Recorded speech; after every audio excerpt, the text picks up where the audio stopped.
Hello and welcome to a special episode of To The Point. In less than 3 days, Raghuram Rajan steps down as Governor of the Reserve Bank of India and returns to America to resume his academic career. But today, in the only exit interview he's agreed to give, he reflects on his 3 years as Governor of the RBI, his successes and failures, the issues he's had to contend with, the criticisms that he's had to face.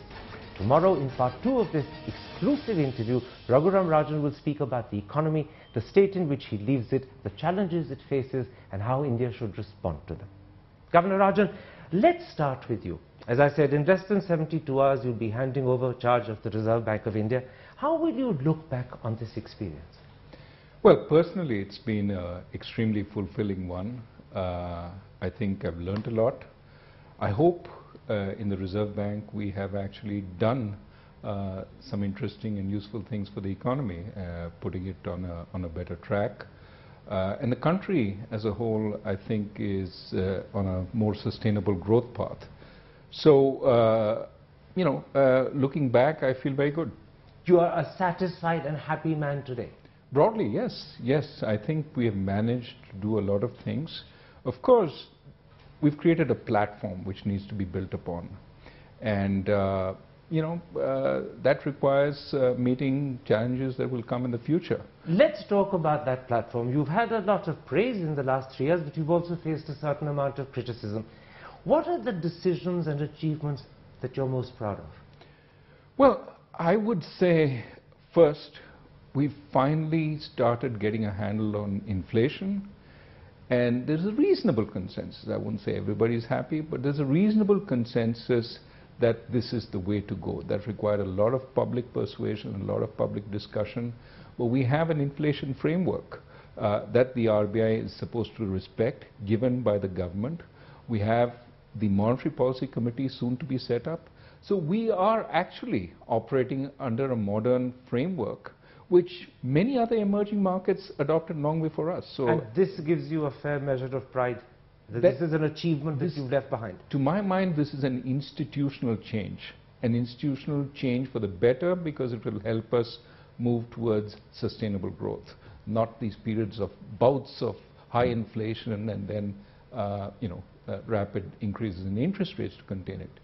The second thing I think we've done is started moving the dialogue on debt towards one where the borrower actually is supposed to repay the debt and not involve the lender as a partner when he gets into difficulty. So the structures for recovery are improving. You've seen the bankruptcy law being passed by Parliament. We've had the debt recovery tribunals strengthened, but we've also had a number of measures created by the RBI to enable banks to recover bad debts. Now, this is not just about recovery, it's also about putting projects that are in difficulty back on track so that they can produce the power or produce the goods and services that were promised. So that's number two, that the dialogue on recovery has changed. Is there a number 3? Yeah, there is a number 3. What is it? Payments. Today, we have a dramatic change in the way you can pay. UPI was started by NPCI 2 days ago. Essentially, you give me current at something dot XYZ, and I can send you a payment from my bank account to your bank account without knowing anything more. This is just one example of the tremendous developments in payments that have happened over the last few years. And what this will do is help that villager sitting on that hilltop in Uttarakhand make a payment to her shopkeeper without any exchange of cash. So she doesn't have to go to that ATM in the village 10 miles below. She doesn't have to access her bank account. She can make that payment. So would I be right in saying that the legacy that you are proud of as you depart from this job is, one, credible handling of inflation, secondly, starting a proper and sensible dialogue on debt, and thirdly, facilitating payments so that little villagers can actually handle it in the easiest way? Payments, inclusion, there are a whole set of reforms that have been started. Take banks. We have a whole new set of banks coming in. We had 10-year periods in which no new banks came in. Over the next year or so, we'll have close to 20 banks entering. different kinds of banks. It's a rich legacy you leave behind on the positive side. With the benefit of hindsight, are there things that you would have done differently? Are there mistakes or faults that you can identify? Well, there are obviously places where one should have paid closer attention early on. For example, in the beginning of this year, we had a certain amount of liquidity shortage in the system. And it crept up on us without us fully realizing it, partly because we were providing enough liquidity at the short end, but what was missing was liquidity at the longer end. Now, as the numbers started coming in and we realized we weren't supplying enough, we changed our framework, because part of the problem was the framework itself was not accepting that problem. We changed our framework and we started supplying liquidity on both ends. You can see that in the bond yields today. The government bond yield is at 7.1%, lower than it has been in the last 5 years. Successes, mistakes are two aspects.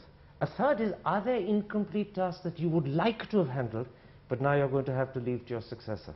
Well, as I said, we built a platform. Now, still on that platform, you have to put more buildings. And that requires addressing the challenges as they come. Now, this is a never-ending job. You're never finished building, you're never finished reforming. And one could keep going on. So in that sense, yes, it is unfinished. But to the extent of, I started with a plan, to my mind, I've completed 95% of what I wanted to do. I'll tell you why I asked this question, because in the letter you wrote to RBI staff in June, you identified two uncompleted tasks. One of them was the continuing cleanup of banks, and the other was bringing inflation within the target zone. Now, if you had got the right offer, would you have preferred to accept an extension so that you could complete these tasks? I think that's a hypothetical question, and it's not clear how one would answer that. What I would say is that, yes, the tasks aren't completely finished. There is the cleanup of the banking system, which I hope will be largely done by March of 2017. That's another 6 months away. And there was the task of putting in the framework for the Monetary Policy Committee, getting a Monetary Policy Committee in place, running a few meetings with it to make sure it works. Now, those would be sort of more immediate tasks that probably could have been finished, but you know, there's no point dwelling on it. You're leaving at a time when inflation has just edged above 6%. Is that an element of regret for you? Well, so my last reading is not going to be 6%, but I believe the reading for August will be the last reading during my term. I expect that to be below 6%. That was where we needed to bring it. I think I will at least leave it. My sense is it should come down from 6 over the next few months. Now, in that letter that you wrote in June, when you identified two incomplete tasks that you were leaving for your successor, you also said, and I'm quoting, "While I was open to seeing these developments through, on due reflection and after consultation with the government, I will be returning to academia on the 4th of September. Can I ask you, what was that consultation with the government? Well, the government and I have been engaged in a dialogue about whether it made sense for me to continue. And fundamentally, when I got into this job, I saw it as a 3-year term. I also realized or recognized I needed to go back to academia. Too many years away from academia renders you pretty incompetent at research and teaching, etc. So I had to go back. Question was how much time. And I thought, because of these unfinished tasks, I was willing perhaps to stay, provided we could reach the right kind of agreement. We didn't, and that was where it ended. So the problem, and I'm not pushing you into territory you don't want to talk about, the problem was you were willing to stay. Could you have reached the right agreement? You didn't reach the right agreement. Right, and there were a variety of places where differences may have been in terms of horizons and this and that. So I think we just didn't reach an agreement where, remember, my term came to an end, so it would have to be a new term. Absolutely, and as you said, you were under pressure to go back to academia because the longer you're away, the more difficult it is to get back into research. Yeah. Would you have accepted if you were offered a 1-year term rather than a 2-year extension? Would that have made life easier? That's a hypothetical. We didn't reach that point, so in that sense. One other question. Was there any attempt made by the Prime Minister or the Finance Minister to persuade you to think again, to reconsider and stay on? No, as I said, I think we started the dialogue and we were going along that path, but essentially we agreed at some point it makes sense to pursue the dialogue further. And when you reach that point that it doesn't make sense to pursue the dialogue further, in your heart were you a little disappointed? Look, in terms of unfinished tasks, it's always good to finish and look back and say, you know, I've sealed and signed it, and this is. So there was an element of, I wish I could have. Well, I wouldn't put it that way. I would say that everything comes to an end at some point, and you have to move on. So right now my focus is, let's look ahead and see what needs to be done, and not look back.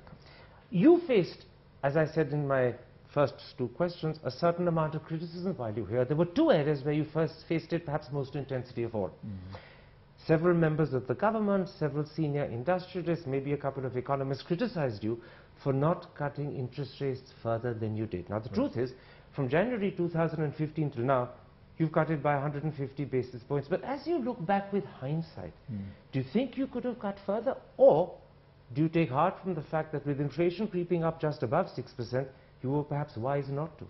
Well, you took the words out of my mouth. With inflation above our target, it's hard to see how we would have been any lower if I had cut significantly at that point. So you have to build credibility for a new regime, which means you have to stay within that regime as you start off. If you sort of even break the bounds right off the bat, you've lost credibility.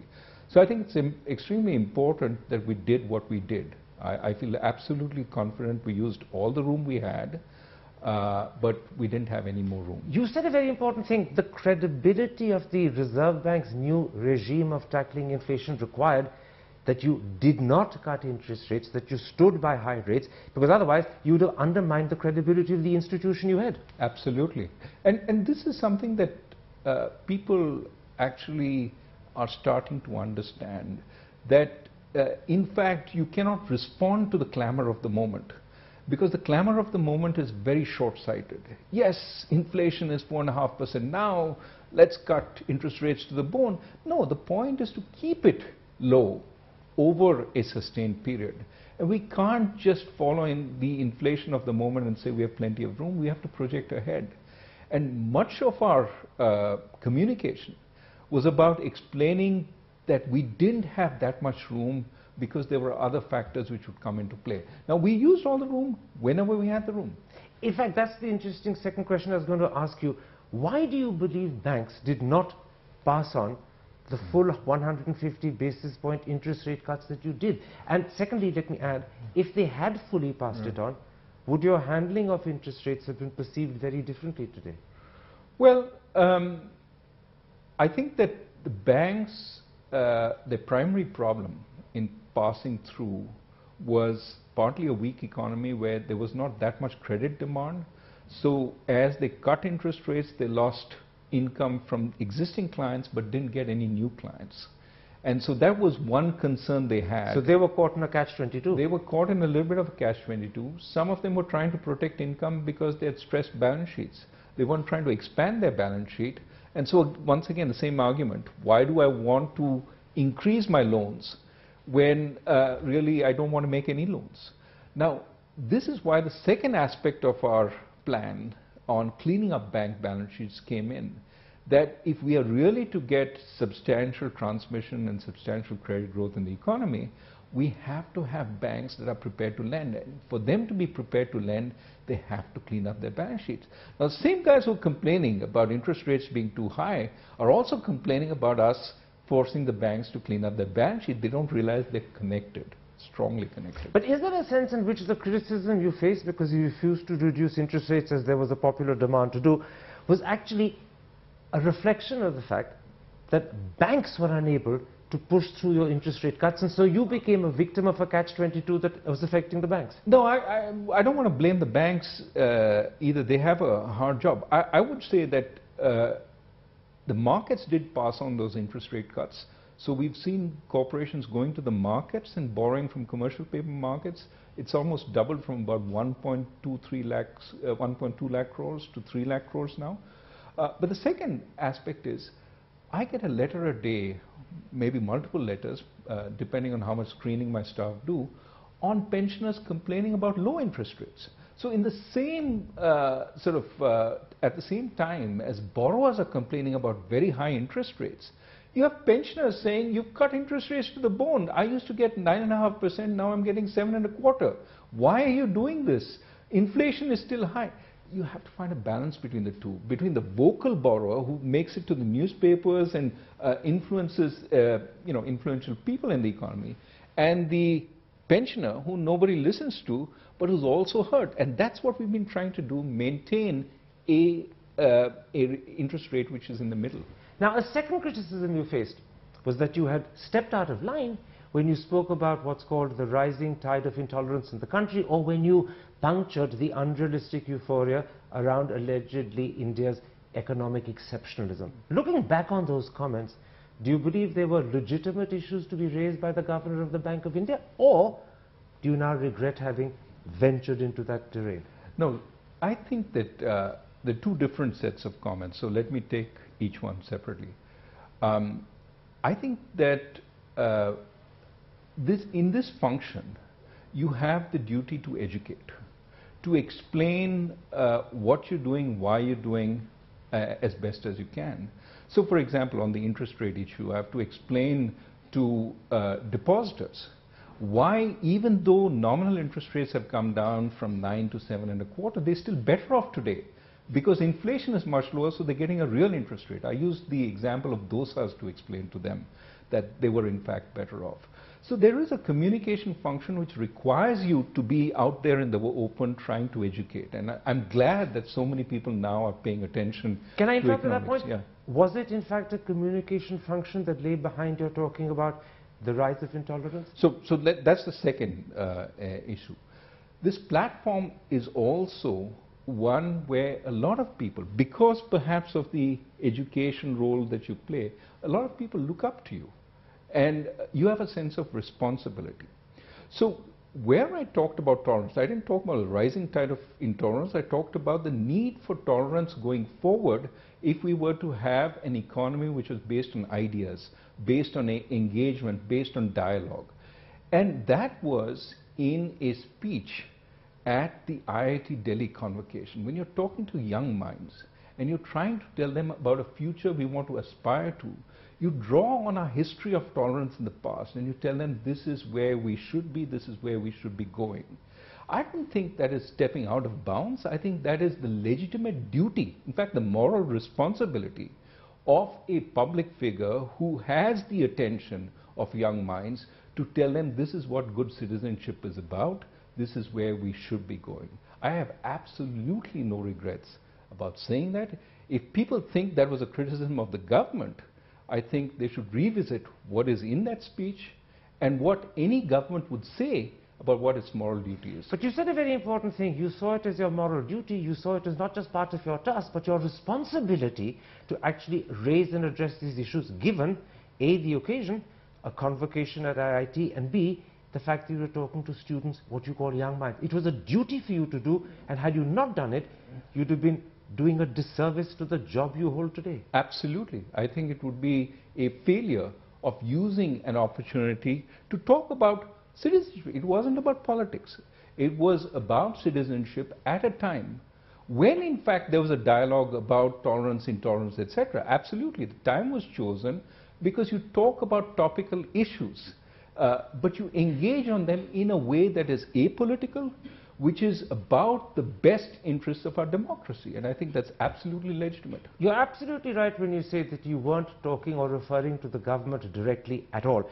I have a set of quotations from that speech you gave to the IIT convocation in October last year. You said, tolerance rules out anyone imposing a particular view or ideology simply because of their power. Tolerance requires that you have the right to behave differently so long as it does not hurt others seriously. Groups should not be looking for slights any and everywhere. There is too much of that which is seen as offensiveness. And finally, you said, tolerance means not being so insecure about one's ideas that one cannot subject them to challenge. Now, none of that refers to the government, but given the circumstances of the time that prevailed in October 2015, many thought you were referring to the BJP perhaps, elements within the BJP, perhaps the Sangh Parivar as a whole, because they were the ones who were expressing intolerance, they were the ones who were taking offense easily. Did you have them at the back of your mind? No, I had the environment certainly at the back of my mind where there was a discussion of tolerance. It was a topical issue. But a week after I gave that speech, I met a cabinet minister who said, I've been saying exactly these things. So it wasn't as if this was coming out of the blue. It wasn't as if it was quote-unquote anti-government. I mean, which government is going to preach intolerance? But another very interesting thing is that although publicly spokesmen of the government were critical of what you'd said, a BJP minister privately said he completely agreed with you. He said he had been saying those things. Look, I don't think the way the speeches are sometimes interpreted, when you read the speeches, it comes out the way the criticism appears. We have, you know, a very active social media, which sort of takes away from speeches what it wants to hear. And soon there is a active representation of that speech. You just quoted from it. Who would disagree with some of those elements? In fact, as you said, this particular minister said that he'd been saying the same things himself in public. Absolutely. Given that he's been saying the same things, can I venture to ask you who this gentleman was? No. I should respect the private conversation. But although he wouldn't be embarrassed since he's saying the same things. No, look, but the point I'm trying to make is that the ideas in that speech, as opposed to the reporting of that speech. The reporting of that speech is this was an anti-government speech about intolerance. The actual content of that speech is a plea for tolerance because it's in the best tradition of India and a continuation of the tradition into the future. It wasn't about saying this, we have an intolerant environment. It was a plea for continuing our tradition. So in this instance, you became a victim of the misreporting, perhaps I should even venture to say deliberate misreporting by social media. The way they reported or picked up elements of your speech ended up distorting it and giving a wrong impression.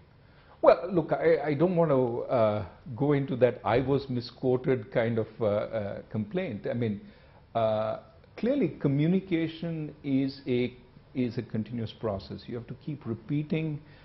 Sometimes ideas don't come out the way you intended, and you have to keep emphasizing this is what I want to say.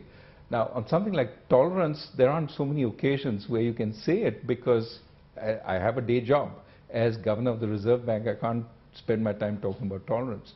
But certainly on things like inflation, certainly on things like recovery of bad debt, you get second and third chances to say exactly what you were intending to say, and you should use that platform.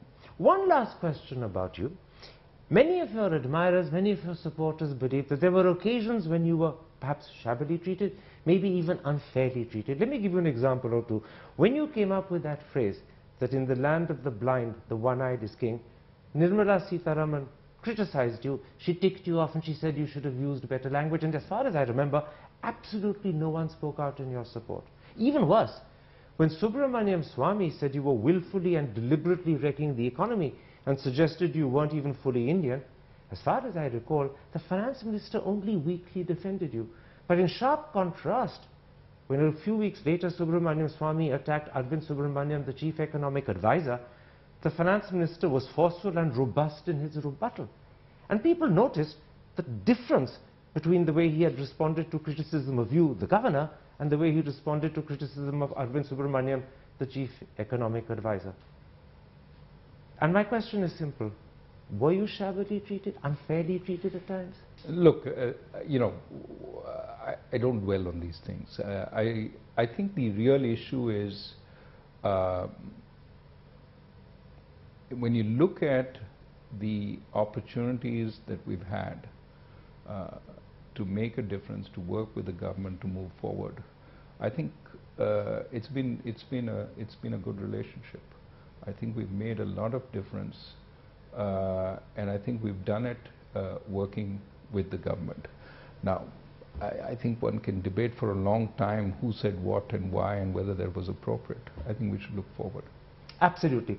But did this affect the relationship? The fact that at a critical point of time, the governor of the Reserve Bank of India, not just Raghuram Rajan, but the governor is being criticized by a BJP MP, and the government is silent. The chief minister, sorry, the finance minister only weakly defends you. And then there's such a contrast when Arvind Subramanian becomes the target. No, look, I think there is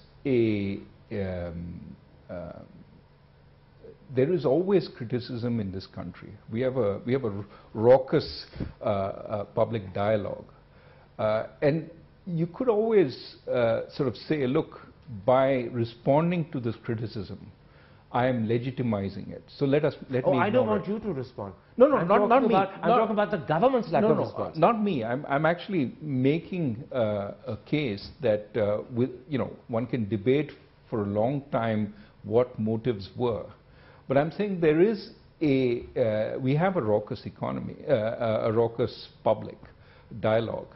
And there is a legitimate question whether every criticism needs to be responded to, and whether in responding to that criticism you are legitimizing it.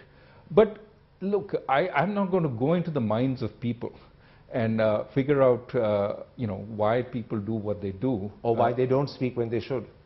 But what I think is important to emphasize is that the partnership in terms of reforms, in terms of activities, has been very strong. And I want to talk about how he views the role of Governor of the Reserve Bank of India.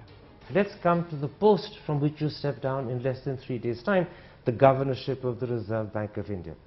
In the light of your experience over the last 3 years and your understanding of the job, do you think it should be a straight, flat 5-year term rather than the present practice of a 3-year term, followed usually, although not in your case, by a 2-year extension? Well, I think what we need is a process by which we have a bench which is tried out in different places, so that you gain confidence about the capacity of that bench to fill the jobs, the economic jobs, the technocratic jobs that open up in the economy.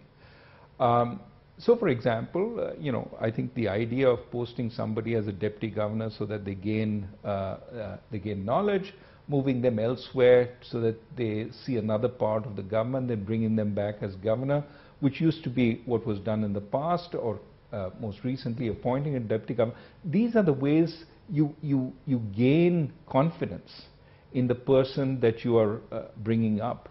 Now, once you have confidence that this person can actually perform, can actually run an organization, has both the managerial as well as the knowledge capabilities to do it, I think a longer term would certainly protect them from taking decisions which are short-sighted. Ultimately, the value of organizations like the RBI are that they have a longer horizon than, say, other governmental organizations. That's what you depend on to keep you on the straight and narrow. So if a longer term would protect the incumbent to take decisions which are the right decisions and not guided by short-sighted concerns, then surely it follows a 5-year term is a more sensible term than a 3-year term.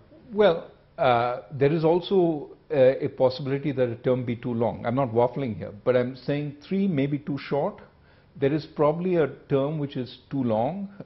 8 years is probably too long. Some countries have 8. Somewhere in between makes sense. What that number is, I think one has to spend more time thinking. The US has 4. Some other countries have 5. We need to think about what is appropriate. What about the relationship between the governor and the Minister of Finance? Your predecessor, Duveri Subbarao, in his recent biography, has written about the differences he had, sometimes acrimonious differences, with 2 finance ministers. And in an interview he gave me last month, he happily accepted that the relationship between the governor and the Minister of Finance is often tense, it can at times be acrimonious, and it needs to be handled delicately by both sides. Would you accept that characterization? I would say it is an environment where mutual respect is extremely important. That on the one hand, as I said, it starts with the fact that you may have different horizons. And because you have different horizons, you have different views about a particular issue. So it's important that on the one hand the governor be prepared to listen to various arguments from the finance minister's side or the prime minister's side, and from their side they respect the fact that once they have made the arguments, this is an independent agency and the agency should be allowed to make the decision it has to make. And I think if that mutual respect is there, it's a relationship that works as it should work. Yes, the governor occasionally listens to persuasive arguments from the other side, but ultimately the decision is the governor's own. In fact, it's not just because they have different horizons that you need to have mutual respect, as you put it.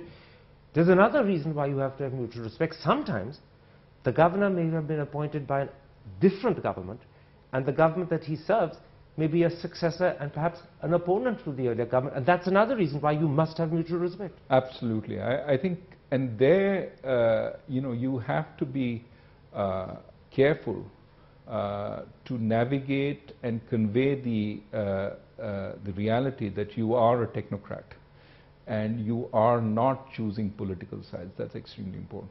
And that's an onus on the governor from the way you're phrasing it. It is an onus on the governor, of course, to the extent that the governor is an asset, at least perceived by the new government. It's also an onus on the government to make the governor feel welcome. Now, in the light of your experience and in the light of the experience of your predecessor, because he's written about it recently, are there changes that you would like to see in the relationship between the RBI and the Finance Ministry, or the governor and the Finance Minister? Well, one of the changes we've actually brought in together with the government, which is the new framework. And the idea is... That's the MPC? That's the inflation framework objectives as well as the MPC. Here's what you're supposed to do. And here's the structure through which you do it, the Monetary Policy Committee. And the idea basically is this, that if the government really wants much lower interest rates, well then change the inflation objectives. Say much higher inflation is tolerated. Don't give a fairly tight inflation band and say you have to stick within this, and then say, oh, please lower interest rates. Well, you've given the task to the bank, and the bank, in its best professional judgment, is going to figure out how can I stay within this band that you've given me and allow me to choose the interest rate that I need. That is the system we are in now. The Monetary Policy Committee will choose that interest rate. There are 6 people on the committee.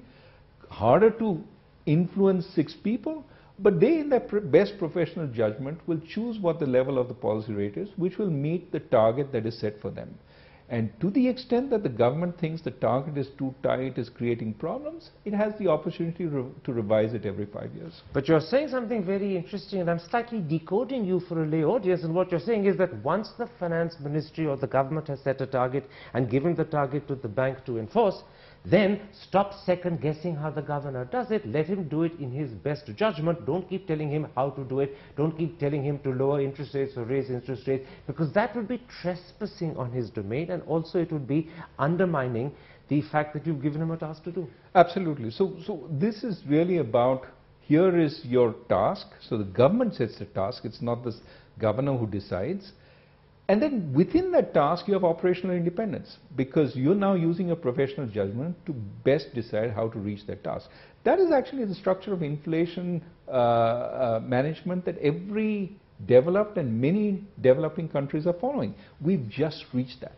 In the light of what you just said, I'm sort of provoked to ask, it's often been said that the problems you had, maybe the word problems is an exaggerated one, but the differences you had, were not with the finance minister, but often with the finance secretary or with the bureaucracy of the finance ministry. No, there are personalities who come and go. I can say that the relationship with the bureaucracy has been excellent in the last few quarters. It's been very good. And it's always been very cordial with the finance minister. The issue is never really where you differ tremendously on... What about the finance secretary? Good, very good. All finance secretaries? There are always differences in personalities. That's always there. Now, you're leaving, as I said, in less than 3 days' time. Your deputy Urjit Patel will be taking over. He's had a certain measure of experience while he was working with you and under you. But now as the top man of the RBI, he's going to have to handle this tricky relationship between the RBI, which is an institution, and the Finance Ministry, which is another institution. From your experience, what advice would you give him about handling this tricky relationship? Well, Urjit is a grown-up man and knows how to do these things. He's been handling some of this relationship for some time, and I have confidence that he will manage it going forward. So I have no advice that would be any use to him. You know, I've briefed him on all the issues that we're dealing with, but he's his own man. Now, in that letter that you wrote the RBI in June, you had a tantalizing sentence which I'm going to quote to you. I will, of course, always be available to serve my country when needed. What sort of situation or what sort of responsibility might bring you back? So, I actually, first I'm going to, depart from from public speaking for some time. I think it's important to give my successor some space, so when I move out, I will stay out for a little while. Deliberately enforced discreet silence. Yeah, that's a nice way of putting it.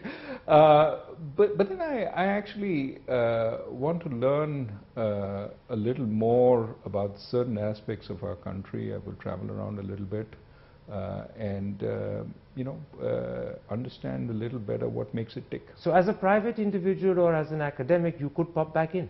I will pop back in. I will work with informal structures and so on, and see what I can do. This is an exciting, vibrant, large, immensely interesting country, and there's absolutely no reason why I should stay away. One last question before I take a break.